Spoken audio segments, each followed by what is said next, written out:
मराठी माणसांची मराठी वाहिनी। रामकृष्ण हरी माऊली। आता सध्या महाराष्ट्रातील बहुचर्चित तीर्थक्षेत्र आळंदी माऊलींचा संजीवन समाधी सोहळा सुरू आहे। गुरुवारी हरिभक्तपरायण गोविंद महाराज केंद्रे यांच्या संस्थेमध्ये गेल्या 4 दिवसांपासून म्हणजे आज चौथा दिवस आहे, अखंड कीर्तन महोत्सव, भजन, नामसंकीर्तन, हरिपाठ आणि ज्ञानेश्वरी पारायण सुरू आहेत। या ठिकाणी दररोज विविध उपक्रम राबवले जातात। मंदिराचे विश्वस्त आणि उत्तराधिकारी म्हणून असलेले हरिभक्तपरायण विष्णू महाराज केंद्रे यांच्या नियोजनामधून, विश्वस्तांच्या नियोजनामधून हा आगळा वेगळा कीर्तन महोत्सव आयोजित केलेला आहे। या ठिकाणचे माजी आमदार, याचबरोबर या संस्थेसाठी ज्यांनी योगदान दिलेले आहेत, गुरुवर्य गोविंद महाराज केंद्रे यांच्या सानिध्यामध्ये असलेले त्यांचेच शिष्य म्हणून ज्यांची प्रचिती आहेत, या परिसरातील एक दिग्गज व्यक्तिमत्व घुगे माऊली आपल्यासोबत आहेत। रामकृष्ण हरी माऊली, काय सांगाल? गोविंद महाराजांचा आणि तुमचा बहुत चर्चित संबंध असलेला आहे, हे गुरु शिष्याचं नातं तुमच्यामध्ये पाहायला मिळालं। महाराजांबद्दलचे काही अनुभव असेल तर निश्चितच दर्शकांसाठी सांगा। निश्चितच रामकृष्ण हरी गोविंद हरिभक्तपरायण गोविंद महाराज केंद्रीय संस्थान दिंडी नंबर 43 आपण या ठिकाणी पाहत असाल की या ठिकाणी अखंड या ठिकाणी सप्ताह चालू आहे। आणि हा सप्ताह महाराजांनी या ठिकाणी, महाराज हे मूळ या ठिकाणी मराठवाड्यातले केज डोंगरगाव पिपळा या ठिकाणी रहिवासी डोंगरगाव पिपळाचे आहेत। अंबेजोगाई तालुका या ठिकाणी आले आणि ज्यावेळेस महाराज या ठिकाणी आले, महाराष्ट्रामधून एक ज्यावेळेस अतिशय वाईट परिस्थिती वारकऱ्यांकरता, विद्यार्थ्यांकरता होती की त्यावेळेस महाराज ज्यावेळेस आले त्यावेळेस आता भिक्षा मागून या ठिकाणी मधुकरी मागून या ठिकाणी विद्यार्थ्यांना जेवण भेटत होतं। पण एकमेव बाबा आल्याच्या नंतर या ठिकाणी बाबांना धर्मशाळा उभ्या केल्या आणि पूर्ण विद्यार्थ्यांना संध्याकाळी त्यांनी गावगाव जाऊन कीर्तन महोत्सवात जाऊन कीर्तन करून लोकांकडून गहू, ज्वारी, बाजरी आणून त्या विद्यार्थ्यांना उपाशी पोटी न झोपता पूर्ण विद्यार्थ्याला जेवण द्यावं या माध्यमातून त्यानं प्रसार माध्यम केलं। आणि एकाही शाळेमध्ये त्यांचा दाखला नसताना, कोण्याही शाळेमध्ये शिक्षण न घेता आज हे वैभव या ठिकाणी जे आज आळंदी या ठिकाणी आपण बघताय, ज्ञानेश्वरी ग्रंथराज मंदिर या ठिकाणी महाराष्ट्रामध्ये एक अतिशय 211 फुटाचं मंदिर या ठिकाणी महाराजांना उभं केलं। महाराज या ठिकाणी कोण्या शाळेत न जातून या ठिकाणी संस्थेमध्ये या ठिकाणी शिक्षण घेतलं, लोकसंस्थेमध्ये, आणि त्याच्यानंतर या ठिकाणी 108 पारायण माऊलीच्या ठिकाणी केले आणि त्यांचाच हा प्रसाद म्हणून महाराजाला ठिकाणी आज महाराजांच्या परीक्षा दिली संस्थेमध्ये, त्यावेळी 100% महाराजाला मार्क पडले। आणि ही किमया की महाराष्ट्रातील ही ज्ञानेश्वरी माऊलीची या ठिकाणी करू शकतात। आणि माऊलीमुळे या ठिकाणी महाराजांना संकल्प केला की या ठिकाणी आपण ग्रंथराज म्हणजे ज्या ठिकाणी या संस्थेमध्ये आपण बघत असाल की या 3 मजली या ठिकाणी मजली काही 211 फुटाचं मंदिर आहे। पूर्ण ज्ञानेश्वरी 18 अध्याय ठिकाणी कोरलेली, संगमरमरच्या दगडावर अक्षरात कोरून या ठिकाणी 18 अध्याय आपण बघितलं असेल की पूर्ण कोरलेले आहेत। आणि आमची दिंडी माऊलीसोबत दिंडी चलते, 43 नंबर आमची दिंडी क्रमांक आहे। आणि सर्वात दिंडीमध्ये मोठी सर्वात दिंडी, ज्या दिंडीमध्ये 5 ते 7 हजार लोक असतात आणि त्या ठिकाणी महाराजांना परंपरा पाडून दिली, त्या पद्धतीने या ठिकाणी आमचं काम चालू आहे। तसंच या ठिकाणी पंढरपूरमध्ये आमचे संस्थान आहे, 120 रूम त्या ठिकाणी आमचे आहेत, 200 बाय 100चा हॉल आहे। आणि या दिंडी असेल, मंदिर असेल किंवा पंढरपूरचं धर्मशाळा असेल, या माध्यमातून महाराष्ट्रातला एकही जिल्हा आणि महाराष्ट्राच्या बाहेर या ठिकाणी महाराष्ट्राचे असंख्य भक्त आहेत। आणि हे सर्व जे वैभव उभं राहिले हे सर्व भक्ताच्या कृपादानातून आहे। या ठिकाणी मोठ्या माणसांना 20 लाख रुपये, 50 लाख रुपये कोणी दिलेले नाहीत।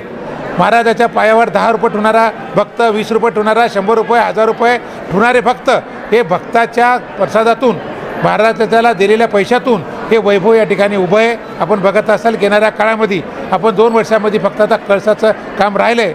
महाराजांना या ठिकाणी सर्व उभं करून आणि आता उत्तराधिकारी विष्णू महाराज असतील, भास्कर महाराज असतील, विश्वस्त असतील, आम्ही हे काम नेण्याचं काम या ठिकाणी पुढे नेतो आहेत। आणि येणाऱ्या काळात आमचा फक्त संकल्प एकच आहे, महाराजाचा संकल्प होता की त्या ठिकाणी कळस निघला पाहिजे आणि निश्चितच सोन्याचा कळस या ठिकाणी मंदिराला बसावा, ही सर्व भक्ताची, आमची सर्वांची भावना आहे। आणि या माध्यमातून आता राहिला माऊलीचा सोहळा। एक औत्सुक्याचा विषय आहे, ज्या वेळेला गुरुवर्य गोविंद महाराज केंद्रे आळंदीमध्ये आले, तुम्ही सांगितलं की केजकडचे आहेत, मराठवाड्यातील आहेत, अंबाजोगाईमधील आहेत। जसं तुम्ही सांगितलं गुरुवर्य गोविंद महाराज केंद्रे हे आळंदीमध्ये आले, त्यावेळेला ते सोबत काय घेऊन आले होते जेणेकरून आज एवढा भव्य दिव्य ज्ञानेश्वरीचं संगमरावरती कोरलेलं भव्य दिव्य मंदिर आज उभं राहतं आहे। आणि मला असं वाटतं की महाराष्ट्रातील हे एकमेव मंदिर असावं। तर हे सगळं उभं करत असताना त्यांनी नेमकं जनतेच्या मनामध्ये घुसणं, एवढं तुम्ही स्वतः आमदार राहिलेला आहात, तर जनतेच्या मनामध्ये इतकं सहजासहजी जाणं एवढं सोपं नसतं। तर गोविंद महाराजांना ही कला कशी अवगत झाली जेणेकरून महाराष्ट्रामध्ये लाखोंचा भक्त परिवार आणि जनसमुदाय उभा राहिला? सर्वात महाराज ज्यावेळेस गावातून निघले त्यावेळेस महाराज जनावरं चारत होते। अच्छा. एका सदन माणसाकडं त्या ठिकाणी जनावरं चारायचं काम करत होते. त्याच्यात काहीतरी वाद झाला आणि महाराजाला त्या ठिकाणी त्या मालकानं मारलं. अच्छा. वही कमी असताना महाराज तेथून त्या ठिकाणी निघाले आणि आळंदीला आले. काही घेऊन आलेले नाही, महाराजाकडे काही कपडे नव्हते, कपडेसुद्धा नव्हते, अर्ध्या कपड्या फाटक्या कपडे आले. फक्त महाराजाचा संकल्प आणि माऊलीचा अतिशय दृढ विश्वास, माऊलीवर असलेला विश्वास आणि संकल्प मोठा घेऊन या ठिकाणी छोटा माणूस या ठिकाणी आला, कोणा शाळेमध्ये न गेलेला, न शिकलेला आणि या ठिकाणी वैभव राहिले. अतिशय महाराजांना प्रामाणिकपणे या ठिकाणी माऊलीची सेवा केली. माऊलीवर त्या ठिकाणी ते दृढ विश्वास होता. 108 महाराजाला जेव्हा सुरुवातीला महाराज वाचत होते, महाराजाला ज्ञानेश्वरी वाचता येत नव्हती. महाराज फक्त त्या ठिकाणी ज्ञानेश्वरी बोट ठेवून पुढे चलत होते. वाचता न येणारा मनुष्य फक्त ओळीवर बोट ठेवून पुढे चलत होता. आणि 108 पारायण ज्यावेळेस झाले तर महाराजाला एकमुख त्या ठिकाणी मुखातून ज्ञानेश्वरी पूर्ण पाठ झाली. आणि हा प्रताप माऊलीचा आशीर्वाद भेटला. माऊलीच्या आशीर्वादामुळंच या ठिकाणी महाराजांनी वैभव केलेलं आहे. माऊलीच्या आशीर्वादामुळे हे दिसते आणि महाराष्ट्राचा परिवार या ठिकाणी जमा केला आहे. कोणा जात पात धर्म बाजूला ठेवून एकही असा जिल्हा नसेल की महाराजाचा त्या ठिकाणी शिष्य नाही, महाराजाला प्रेम करणारा व्यक्ती नाही. आणि फक्त आम्ही सांगितलं आपल्याला ही वस्तू जर करायची तर आम्हाला काही वेळामध्ये या ठिकाणी लाखो रुपये या ठिकाणी येतात. आणि बाबा होते तेव्हासुद्धा आणि बाबा गेले तेव्हापासून आमच्या मंदिराचं एकही दिवस काम बंद नाही आहे. कंटिन्यू बाबा गेल्यानंतर 11 वर्ष आहे. बघितलं असेल ज्ञानेश्वरी पूर्ण झाली, फरशी झाली. आता आमचं फक्त 2च काम राहिलेत. एक म्हणजे त्या ठिकाणी लाईटिंगचं काम आणि कळसाचं काम. बाकी जवळजवळ काम झाले. आणि वारंवार त्या ठिकाणी बघत असाल की मोठे जे कोडे आळंदीत कार्यक्रम होतात, एवढा हॉल कोठं नाही आहे, एवढं मोठं दिव्य मंदिर मोठं नाही आहे. आणि हे जी शिखर उभे केले, या शिखराला किर्लोस्करची या ठिकाणी ईट लागलेली आहे. त्या ठिकाणी इटीचं वजन पाण्यात तरंगणारी वीट आहे. ही वीट साधीसुधी वीट नाही. या मंदिराला वेट होऊ नये, मंदिराला कधी वेट होऊन खाली मंदिर येऊन कळस खाली येऊ नये म्हणून या मंदिराला वीट जे लावलेली आहे ही पाण्यात तरंगणारी वीट आहे. आणि याच्यावरही कळस उभा राहिलेला आहे. म्हणून याच्यामध्ये महाराजाचं प्रत्येक गोष्टीवर इतकं बारीकीने लक्ष होतं. आर्किटेक्ट तर होतेच होते, पण महाराजाचा या आत्मा हा मंदिर होता. आणि आत्म्याचं काम या ठिकाणी करण्याचं काम पुढे आम्ही विश्वस्ताने विष्णू महाराज आणि भास्कर महाराज पुढे नेतो आहे. आमची सर्व भाविकांना कळकळीची एवढीच विनंती आहे, आपण ज्या पद्धतीनं 1 रुपया जरी आपण मंदिरात देत असाल तर तो तुमचा कारणी लागेल. आणि बघितलं असेल तुम्ही कोरोना काळात असेल का सातत्यानं प्रत्येक दिवशी या मंदिरामध्ये या ठिकाणी आपल्याला रोज प्रसादाचा कार्यक्रम होतो. जितके माणसं त्या ठिकाणी येतात त्यांना विद्यार्थी असतील, कोणी आपले शिष्य असतील, जनतेचा कोणी जरी असेल तर त्या ठिकाणी दुपारचा आणि संध्याकाळचा भोजनाचा कार्यक्रम या ठिकाणी होत असतो. आणि आपण माऊलीच्या सोहळ्यात बघितलं असेल कुठलाही कोणी कार्यकर्ता ज्याला राहण्याकरता जागा नाही तो हरिभक्त पारायण गोविंद महाराज केंद्रीय संस्थेमध्ये राहायला येतो. ज्याला कुठे भोजन भेटलं नाही त्या ठिकाणी भोजनाचा प्रसाद घेण्या ठिकाणी येतो. आणि आम्हालासुद्धा आम्ही काहीच करत नाही, हे देणारे एवढा भक्त आहे. आजची पंगत जर बघितली तुम्ही आवश्यक तुम्ही आज किचनमध्ये जा आणि बघा त्याचा किती भाव आहे. त्यानं काय तुम्हाला फक्त मेनू सांगितला आहे. त्यानं सांगितलं आम्हाला बुंदी करायची, आम्हाला गुलाबजामुन करायचे, आम्हाला जिलेबी करायची, आम्हाला चिवडा करायचा, आम्हाला भजे करायचे, आम्हाला चपाती भाजी करायची. एवढे पदार्थ करून आम्हाला भक्ताला जेव घालायचं आहे. पण आम्ही कमी पडलो, आम्ही या ठिकाणी जिलेबी करू शकलो नाही.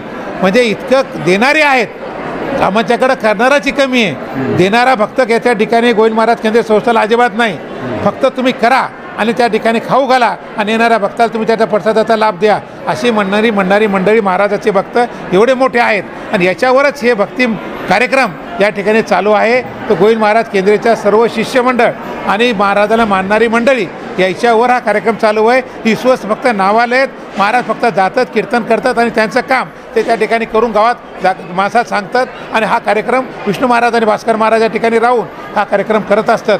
म्हणून माझ्या सर्व भाविकांना विनंती आहे, आपण प्रत्येक वेळेस या ठिकाणी जितके सोहळा होतात, महाराजाचा पुण्यतिथीचा कार्यक्रम असेल, ज्ञानेश्वर मारुतीचा असेल, आपण आषाढी कार्तिकी असतील आणि माघ कार्तिकी असेल, या वारीमध्ये येणाऱ्या भक्तांना तुम्ही जर त्या ठिकाणी सर्व जे भक्त थांबलेत यांना जर विचारलं तर किती महाराजाबद्दल असलेली श्रद्धा, महाराजांवर असलेला विश्वास आणि महाराजांनी केलेलं कार्य आणि महाराजाच्या आशीर्वादामुळं कोणाला काय भेटलं त्याचा जर तुम्ही सर्वस्वी विचार जर केला तर तुम्हाला अनुभव येईल की महाराजाच्या तोंडून शब्द निघलेला या ठिकाणी कोणाचाही खोटा झालेला नाही. म्हणून या ठिकाणी महाराज कमी वयामध्ये गेले, पण या ठिकाणी निश्चितच प्रत्येकाच्या हृदयात स्नान करून गेले. माऊलीची जेवढी श्रद्धा या ठिकाणी सर्वांची आहे तेवढी श्रद्धा या ठिकाणी येणाऱ्या सर्व भाविकाची आमच्या गोविंद महाराज केंद्रावर सुद्धा आहे. या ठिकाणी जसं आपण बघितलं आत्ताच माऊलींनी सांगितलं की एखादा मनुष्य म्हणून येतो आणि जाताना तो महात्मा म्हणून जात असतो. अशा पद्धतीची दिव्य आणि तेजपूर्ण मूर्ती म्हणजेच हरिभक्त पारायण गुरु गोविंद महाराज केंद्रे यांचं जीवन या ठिकाणी आपल्याला थोड्याशा काही प्रमाणामध्ये भाविकांच्या प्रतिक्रियेच्या माध्यमातून अनुभवायला मिळतं आहे।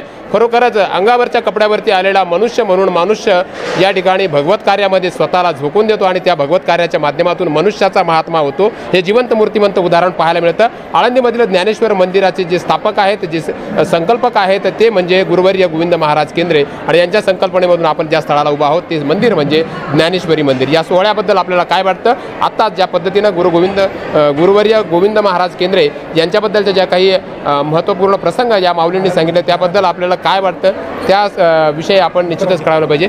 आणि सगळ्यात महत्त्वाचा विषय म्हणजे की या ठिकाणी होत असलेला हा कीर्तन महोत्सव याबद्दलच्या आपल्या प्रतिक्रिया कळवायला विसरू नका।